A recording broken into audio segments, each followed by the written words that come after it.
तो दोस्तों what if series अब कंप्लीट हो चुकी है और इसके सभी एपिसोड्स हमारे सामने आ चुके हैं। एमसीयू के इस एनिमेटेड शो में हमें मल्टीवर्स की गहराई के बारे में पता चला। इस सीरीज के हर एपिसोड में अलग अलग यूनिवर्स की अलग अलग कहानी दिखाई गई और आखिर में उन सभी कहानियों को आपस में जोड़ दिया गया। ये सीरीज हमारी उम्मीद से बहुत बेहतर निकली, लेकिन ये हिंदी में रिलीज नहीं हुई है, इसी वजह से कई लोग इसे समझ नहीं पाए। इसलिए आज मैं व्हाट इफ सीरीज के सभी एपिसोड्स की पूरी स्टोरी शॉर्ट में एक्सप्लेन करूंगा। तो आइए देखते हैं।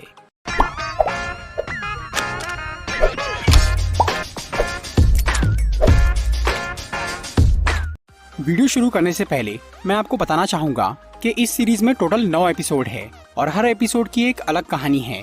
पर मैं यहाँ सभी एपिसोड्स को डिटेल में एक्सप्लेन नहीं करूंगा, बल्कि मैं सिर्फ इम्पोर्टेंट डिटेल्स पर ही फोकस करूंगा जो कि स्टोरी के लिए जरूरी है।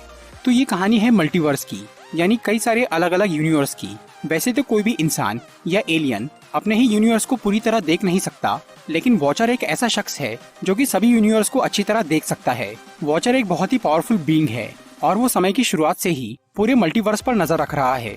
वॉचर के पास इतनी शक्ति है कि वो किसी भी ब्रह्मांड की काया पलट कर सकता है, लेकिन वो कुदरत के मामलों में दखल नहीं देना चाहता। इसीलिए वॉचर ने ये कसम खाई है कि वो कभी भी किसी ब्रह्मांड के साथ कोई छेड़छाड़ नहीं करेगा, वो बस उन पे नजर रखेगा। वॉचर यहाँ हमें बताता है कि कैसे किसी एक घटना के बदलने से कई सारी घटनाएं बदल जाती है और उससे एक नया यूनिवर्स बन जाता है। और ऐसी ही हर डिसीजन और हर चॉइस की वजह से लगातार अल्टरनेट यूनिवर्स बनते जा रहे हैं और मल्टीवर्स बड़ा होता जा रहा है। फिर वॉचर हमें दिखाता है कि जहाँ एक यूनिवर्स में स्टीव रॉजर्स को सुपर सोल्जर सीरम मिला था जिससे वो कैप्टन अमेरिका बना था, वहीं एक दूसरे यूनिवर्स में एक छोटे से बदलाव की वजह से कोई और इंसान सुपर सोल्जर बन गया। और यहाँ शुरू होता है हमारा पहला एपिसोड, जिसका नाम है what if Captain Carter were the first avenger. ये कहानी है वर्ल्ड वॉर 2 के टाइम की, जब अमेरिका और जर्मनी की लड़ाई चल रही थी। हिटलर के खास आदमी रेड स्कल और उसकी आर्मी हाइड्रा से लड़ने के लिए अमेरिका ने स्टीव रॉजर्स को एक सुपर सोल्जर बनाने का फैसला किया, लेकिन उस ऑपरेशन के दौरान हाइड्रा का एक जासूस वहां आ जाता है और वो स्टीव को गोली मार देता है। वो जासूस सुपर सोल्जर सीरम चुराने की कोशिश करता है, मगर वो मारा जाता है। स्टीव रॉजर्स अब घायल हो चुका था, इसीलिए वो उस ऑपरेशन को बर्दाश्त नहीं कर सकता था और पावर की कमी होने से वो काम सिर्फ एक बार ही किया जा सकता था। इसीलिए पैगी कार्टर वो सीरम लेने का फैसला करती है और वो बन जाती है एक सुपर सोल्जर। फिर पैगी को नाम दिया जाता है कैप्टन कार्टर और वो हाइड्रा से लड़ना शुरू करती है। पैगी अपने सबसे पहले मिशन में ही हाइड्रा से टेसरिक क्यूब हासिल कर लेती है, जिसका इस्तेमाल करके हावर्ड स्टार्क आयरन मैन जैसा एक सूट बनाता है जिसे नाम दिया जाता है हाइड्रा स्टॉम्पर।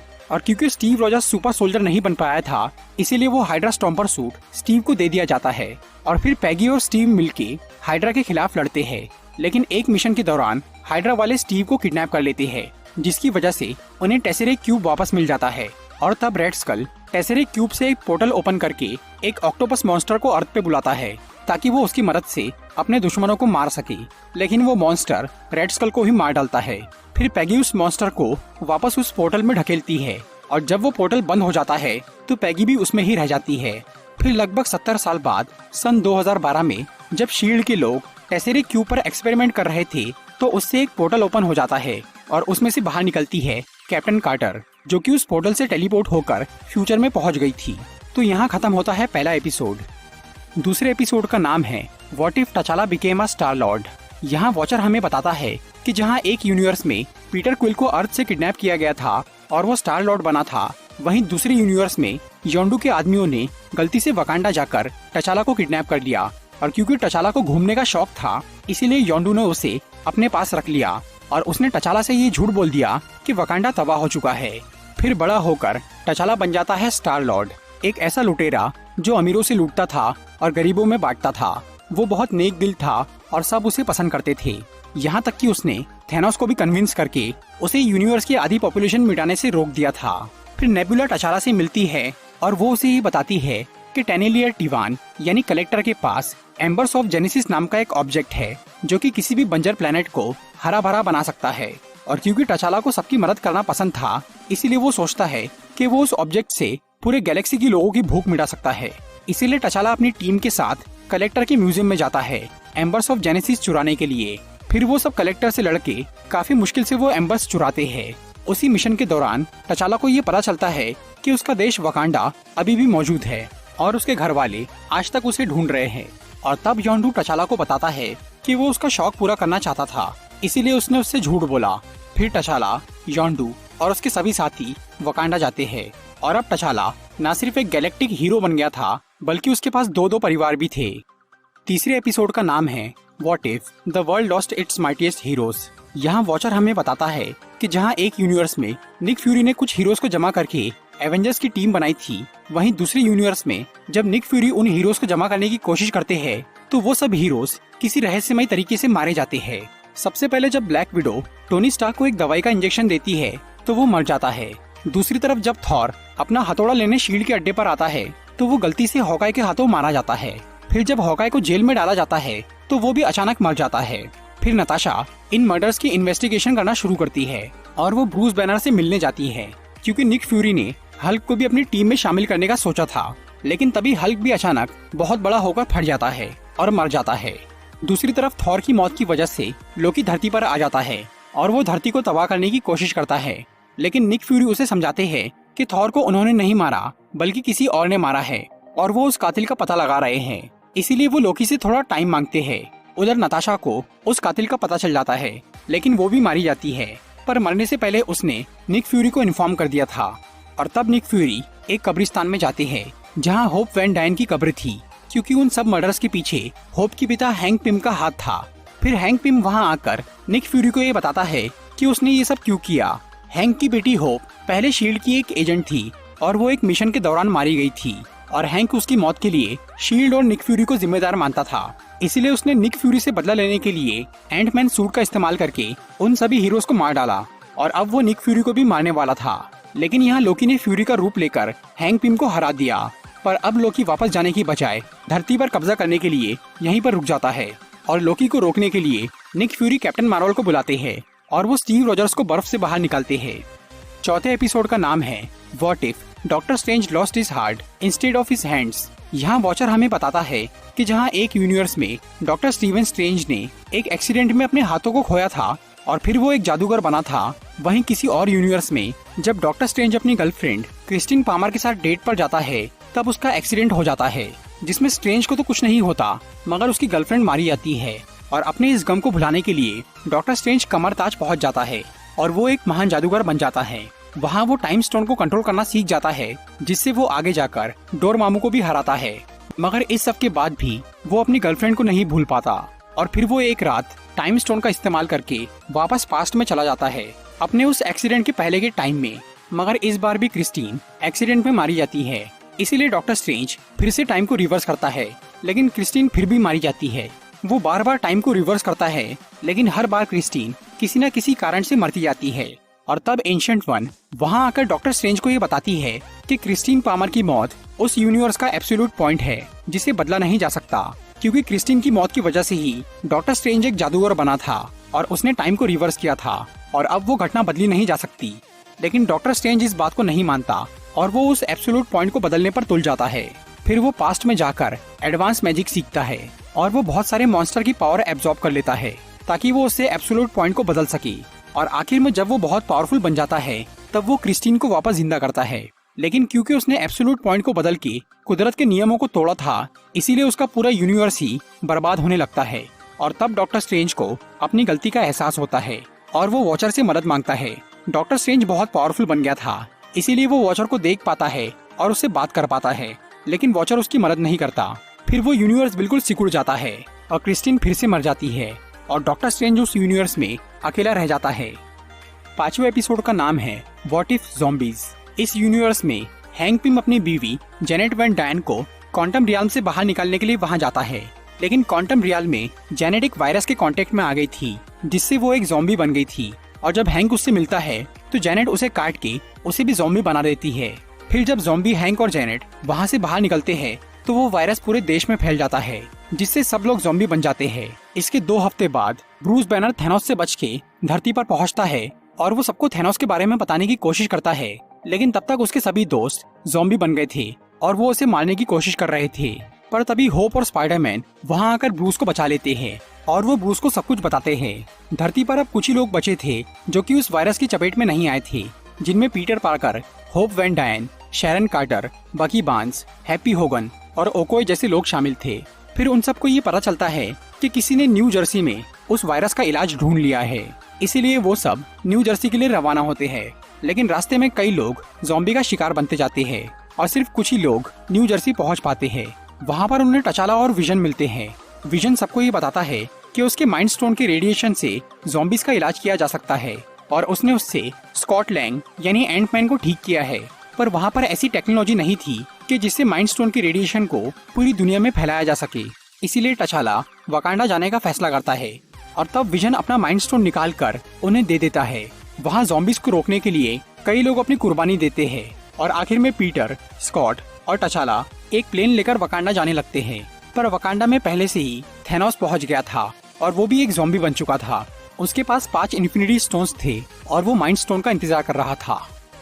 6वें एपिसोड का नाम है what if Killmonger rescued Tony Stark. यहाँ वॉचर हमें दिखाता है कि जहाँ एक यूनिवर्स में टोनी स्टार्क को आतंकवादी ने किडनैप किया था तो उस घटना की वजह से वो आयरन मैन बन गया था। वहीं किसी दूसरे यूनिवर्स में जब टोनी स्टार्क पर आतंकवादी हमला करते हैं तो एरिक किलमॉन्गर उसे बचा लेता है। इस वजह से टोनी स्टार्क आयरन मैन नहीं बन पाता और वो किलमॉन्गर का दोस्त बन जाता है। इससे पूरी कहानी बदल जाती है। एरिक किलमॉन्गर ने अपने बुरे इरादों को पूरा करने के लिए टोनी स्टार्क की जान बचाई थी। फिर वो स्टार्क इंडस्ट्रीज में घुस जाता है और वो टोनी के साथ वाइब्रेनियम की मदद से एक ड्रोन बनाता है। पर उन्हें ड्रोन्स की पूरी एक आर्मी बनाना था और इसके लिए बहुत सारे वाइब्रेनियम की जरूरत थी। इसीलिए वाइब्रेनियम खरीदने के लिए रोडी और किलमॉन्गर ओलिसिस क्लॉ के पास जाते हैं। पर तभी टचाला वहाँ आ जाता है क्योंकि ओलिसिस क्लॉ ने वो वाइब्रेनियम वकांडा से चुराया था और तब किलमॉन्गर रोडी और टचाला को मार डालता है। असल में किलमॉन्गर ने ओलिसिस क्लॉ के साथ मिलकर पहले से ही ये सब प्लान किया था। वो उन दोनों की मौत को ऐसा पेश करता है जैसे रोडी को टचाला ने मारा है ताकि अमेरिकन गवर्नमेंट वकांडा की दुश्मन बन जाए और टचाला को रोडी ने मारा है ताकि वकांडा वाले अमेरिका के दुश्मन बन जाए। लेकिन टोनी को किलमॉन्गर की असलियत पता चल गई थी, इसीलिए वो टोनी को भी मार डालता है और वो टोनी की मौत के लिए भी वकांडा को दोषी ठहराता है। इसीलिए यूएस आर्मी वकांडा पे हमला करती है।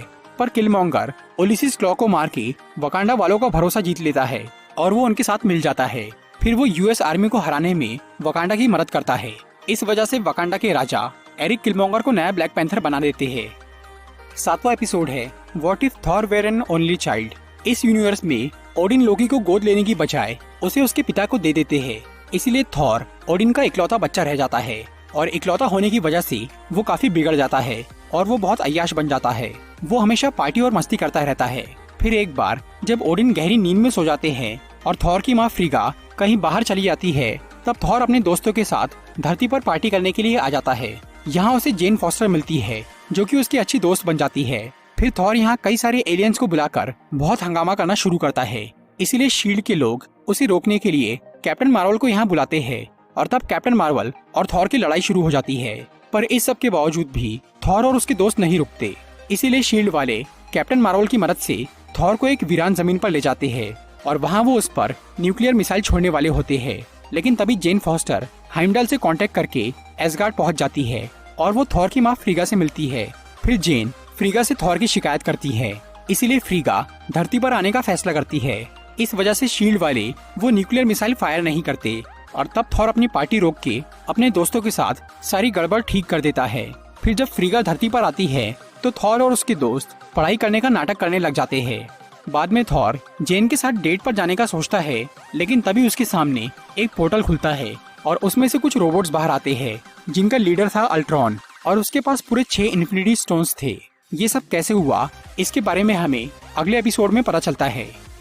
8वां एपिसोड है व्हाट इफ अल्ट्रॉन वॉन। यहाँ वॉचर हमें बताता है कि जहाँ एक यूनिवर्स में टोनी स्टार्क ने अल्ट्रॉन को बनाया था और अल्ट्रॉन ने जब वाइब्रेनियम की बॉडी बनाई थी तो उससे विजन का जन्म हुआ था, जिसके साथ मिलकर एवेंजर्स ने अल्ट्रॉन को हरा दिया था। लेकिन किसी और यूनिवर्स में जब अल्ट्रॉन ने वो वाइब्रेनियम की बॉडी बनाई तब वो खुद को उसमें अपलोड करने में कामयाब हो गया। इसके बाद उसने एवेंजर्स को हरा के पूरी दुनिया पे न्यूक्लियर बॉम्ब गिराए जिससे सभी इंसान मारे गए। अल्ट्रॉन के इस हमले से सिर्फ 2 ही एवेंजर्स बचे रह गए थे जो थे ब्लैक विडो और हॉकाई। फिर बाद में जब थैनोस यूनिवर्स की आधी पॉपुलेशन खत्म करने निकला और वो 5 इन्फिनिटी स्टोन्स जमा करके अल्ट्रॉन से माइंड स्टोन लेने आया, तब अल्ट्रॉन ने थैनोस को ही मार डाला। फिर उसने थैनोस के जमा किए हुए सारे इन्फिनिटी स्टोन्स ले लिए जिससे अल्ट्रॉन की पावर बहुत ज्यादा बढ़ गई। इन्फिनिटी स्टोन्स की शक्ति से वो रोबोट्स की एक बहुत बड़ी आर्मी बनाता है और वो यूनिवर्स के सभी प्लैनेट्स को बर्बाद करने निकल जाता है। दूसरी तरफ क्लिंट बार्टन और नताशा रोमानोफ अल्ट्रॉन से बच के भागते फिर रहे थे। फिर नताशा क्लिंट को रशिया लेकर जाती है ताकि वहाँ वो अल्ट्रॉन को हराने का कोई तरीका ढूंढ सके। वहाँ केजीबी के हेडक्वार्टर में वो एक कंप्यूटर प्रोग्राम की तलाश करते हैं जो कि अल्ट्रॉन से लड़ने में उनके काम आए, और काफी ढूंढने के बाद उन्हें आनिम जोला की फाइल मिल जाती है। जोला जो कि पहले हाइड्रा का एक साइंटिस्ट था, उसके मरने के बाद हाइड्रा वालों ने उसे एक आर्टिफिशियल इंटेलिजेंस प्रोग्राम बना दिया था। उस फाइल से नताशा और क्लिंट को ये पता चलता है कि जोला का प्रोग्राम साइबेरिया में हाइड्रा के एक अड्डे पर है। इसीलिए वो दोनों साइबेरिया जाकर जोला के प्रोग्राम को हॉकाई के एक एरो में डाउनलोड कर लेते हैं। फिर जब अल्ट्रॉन के रोबोट्स वहाँ आते हैं तो हॉकाई उस एरो से एक रोबोट में जोला को अपलोड कर देता है। लेकिन जब जोला मेन अल्ट्रॉन को डिलीट करने की कोशिश करता है तो वो ऐसा नहीं कर पाता, क्योंकि उस वक्त मेन अल्ट्रॉन उस यूनिवर्स में नहीं था। फिर कई सारे रोबोट्स ब्लैक विडो और हॉकाई पर हमला करते हैं और उन्हें रोकने के लिए क्लिंट अपनी कुर्बानी दे देता है और नताशा अकेली रह जाती है। उधर अल्ट्रॉन उस यूनिवर्स के सभी प्लैनेट्स को तबाह कर देता है। अब उसकी अवेयरनेस इतनी बढ़ गई थी कि जब वॉचर उसके बारे में बात करता रहता है तो अल्ट्रॉन को वो सुनाई और दिखाई देने लग जाता है। फिर अल्ट्रॉन वॉचर के डायमेंशन में घुस जाता है। वहाँ से वो पूरे मल्टीवर्स को देख पाता है और अब वो मल्टीवर्स के सभी प्लैनेट्स को खत्म करने का सोच लेता है। लेकिन उससे पहले वो वॉचर को ही मारने के पीछे पड़ जाता है। फिर उन दोनों की लड़ाई शुरू हो जाती है। हालांकि वॉचर बहुत पावरफुल था, लेकिन वो अल्ट्रॉन से जीत नहीं पाता। इसीलिए वॉचर उससे छुपने के लिए उस यूनिवर्स में चला जाता है जिसमें डॉक्टर स्ट्रेंज ने अपनी गर्लफ्रेंड को बचाने की कोशिश की थी और वो यूनिवर्स बर्बाद हो गया था। वॉचर अकेले अल्ट्रॉन को नहीं हरा सकता था, इसीलिए अब उसने दूसरे लोगों से मदद लेने का फैसला किया और इसी वजह से उसे अपनी दखल अंदाजी नहीं करने वाली कसम तोड़नी पड़ी। इसीलिए 9वें एपिसोड का नाम है what if the watcher broke his oath. Watcher अपनी टीम के लिए सबसे पहले उस डॉक्टर स्ट्रेंज को चुनता है जिसने एब्सोल्यूट पॉइंट को बदलने के लिए बहुत सारी पावर एब्जॉर्ब करी थी। इसके बाद वॉचर कैप्टन कार्टर को चुनता है जो कि वर्ल्ड वॉर 2 के टाइम से टेलीपोर्ट होकर फ्यूचर में पहुंच गई थी और वो शील्ड की एक मेंबर बन गई थी। फिर वॉचर उस टचाला को चुनता है जिसे योंडू ने किडनैप किया था और वो स्टार लॉर्ड बन गया था।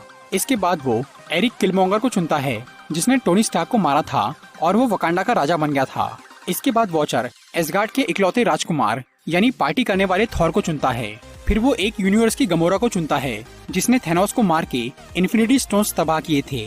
वॉचर अपनी इस नई टीम को नाम देता है गार्डियंस ऑफ द मल्टीवर्स और वो उन सबको अल्ट्रॉन के बारे में बताता है कि वो कैसे पूरे मल्टीवर्स को तबाह करने की कोशिश कर रहा है। इसीलिए वो सब मिलकर अल्ट्रॉन को हराने का एक प्लान बनाते हैं। गमोरा अपने साथ इन्फिनिटी क्रशर नाम की एक मशीन लेकर आई थी जिससे उसने अपने यूनिवर्स में इन्फिनिटी स्टोन्स को तबाह किया था। इसीलिए वो सब अल्ट्रॉन के इन्फिनिटी स्टोन्स को उस मशीन से तबाह करने का फैसला करते हैं। फिर वॉचर उन सबको एक वीरान प्लेनेट पर छोड़ देता है और जब अल्ट्रॉन को उनकी मौजूदगी का एहसास होता है तो वो उन्हें मारने वहाँ आ जाता है। फिर इन सभी हीरोज और अल्ट्रॉन की बहुत खतरनाक लड़ाई होती है। लड़ाई के बीच में डॉक्टर स्ट्रेंज अपने सभी साथियों को उस यूनिवर्स में लेकर जाता है जहाँ अल्ट्रॉन का जन्म हुआ था। वहाँ उन्हें वो ब्लैक विडो मिलती है जो कि अपनी टीम की आखिरी एवेंजर बची रह गई थी और वो नताशा भी उनकी टीम में शामिल हो जाती है। फिर वो सब मिलकर अल्ट्रॉन के साथ लड़ाई करते हैं और उसे पकड़ लेते हैं और तब गमोरा अपने इन्फिनिटी क्रशर से उसके इन्फिनिटी स्टोन्स को तबाह करने की कोशिश करती है, लेकिन वो स्टोन्स तबाह नहीं होते और तब अल्ट्रॉन उन्हें बताता है कि वो मशीन इस यूनिवर्स में काम नहीं करेगी क्योंकि हर यूनिवर्स के इन्फिनिटी स्टोन्स थोड़े अलग होते हैं। फिर अल्ट्रॉन डॉक्टर स्ट्रेंज को मारने के पीछे पड़ जाता है क्योंकि डॉक्टर स्ट्रेंज ही उस टीम का सबसे पावरफुल मेंबर था और वही बाकी सबको बचा रहा था। इसी दौरान नताशा को उस एरो की याद आती है जिसमें उसने जोला का प्रोग्राम डाउनलोड किया था। इसीलिए वो पैगी के साथ मिलकर अल्ट्रॉन को वो तीर मारती है और तब जोला अल्ट्रॉन की बॉडी में घुस जाता है और वो उसे अंदर से डिलीट कर देता है। लेकिन अल्ट्रॉन के नीचे गिरते ही किलमोंगर उसकी बॉडी से सभी इन्फिनिटी स्टोन्स निकाल के अपने पास रख लेता है और वो अपने साथियों को ही मारने की कोशिश करता है। पर तभी जोला जिसने अब अल्ट्रॉन की बॉडी पर कब्जा कर लिया था वो उठ जाता है और वो किलमोंगर से इन्फिनिटी स्टोन्स छीनने की कोशिश करता है। वो दोनों ही अपनी पूरी ताकत लगाकर इन्फिनिटी स्टोन्स हासिल करना चाह रहे थे, इसीलिए वो स्टोन्स उन दोनों के बीच में ही अटक गए थे। और तब डॉक्टर स्ट्रेंज को एहसास होता है कि उस लड़ाई को खत्म करने का एक ही तरीका है कि वो जोला और किलमोंगर को एक पिंजरे में कैद कर दे ताकि वो दोनों हमेशा इन्फिनिटी स्टोन्स के लिए लड़ते रहे और वो स्टोन्स किसी को न मिल पाए। फिर डॉक्टर स्ट्रेंज वॉचर के साथ मिलकर उन दोनों को एक पॉकेट डायमेंशन में बंद कर देता है और तब वॉचर ये बताता है कि वो पहले से ही सारा फ्यूचर जानता था कि इन्फिनिटी क्रशर फेल होने वाला है और किलमोंगर उन्हें धोखा देने वाला है। लेकिन वॉचर ने जो कुछ भी किया वो सब करना जरूरी था वॉचर डॉक्टर स्ट्रेंज को वापस उसके यूनिवर्स में भेज देता है, जहां स्ट्रेंज उस पॉकेट डायमेंशन पर नजर रखने का काम करता है ताकि जोला और किलमॉन्गर वहां से निकल ना पाए। फिर वॉचर टचाला, पैगी, थॉर और गमोरा को उनके यूनिवर्स में वापस छोड़ देता है, लेकिन नताशा अपने यूनिवर्स में जाने को तैयार नहीं होती क्योंकि उसकी दुनिया अल्ट्रॉन ने बर्बाद कर दी थी। इसीलिए वॉचर ब्लैक विडो को उस यूनिवर्स में छोड़ता है जहां हैंक पिम ने सभी एवेंजर्स को मार दिया था और वहां लोकी ने धरती पर कब्जा कर लिया था। वहां पर निक फ्यूरी कैप्टन अमेरिका और कैप्टन मार्वल के साथ मिलकर लोकी से लड़ रहे थे। उस दुनिया की नताशा रोमानॉफ मर चुकी थी, इसीलिए ये नताशा अब उसकी जगह ले लेती है और वो लोकी को हरा देती है। और आखिर में वॉचर, जो कि पहले सभी यूनिवर्स पे बिना किसी छेड़छाड़ के नजर रखता था, अब वो एक नई कसम खाता है कि वो हर हाल में मल्टीवर्स की रक्षा करेगा। आखिरी एपिसोड के मिड क्रेडिट सीन में हमें दिखता है कि जब पैगी कार्टर अपने यूनिवर्स में वापस लौटती है तो उसे एक समुद्री लुटेरे के जहाज में हाइड्रा स्टॉर्म पर आर्मर मिलता है, जिसके अंदर स्टीव रोजर्स मौजूद था। तो दोस्तों, ये थी व्हाट इफ सीरीज के सभी एपिसोड्स की एक्सप्लेनेशन वीडियो। उम्मीद है कि आपको ये वीडियो पसंद आई होगी, इसीलिए इस वीडियो को लाइक और शेयर